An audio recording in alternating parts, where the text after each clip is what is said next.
కేవలం కక్ష సాధింపు రాజకీయాలు చేయడానికి మాత్రమే ఆ కుర్చీ ఎక్కారు తప్ప ఆంధ్ర రాష్ట్రంలో ఉన్నటువంటి ప్రజలకి మాత్రం న్యాయం చేయడానికి రాలేదు.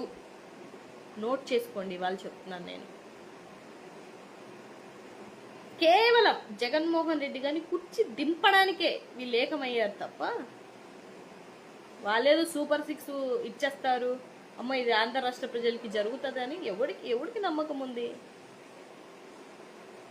నాకైతే లేదు. మీకు కూడా ఉందో లేదో చెప్పండి, పర్లేదు. అడగండి, ఇప్పుడు అడగండి. నీకు 15,000, నీకు 15,000, నీకు 15,000 అన్నారు కదా, ఏవి ఆ 15,000? ప్రైవేట్ స్కూల్లో గవర్నమెంట్ స్కూల్ పిల్లలకి ఉచితంగా 25% ఇవ్వాలని సీట్లు ఆయన పెట్టిన జీవోని రాగానే క్యాన్సిల్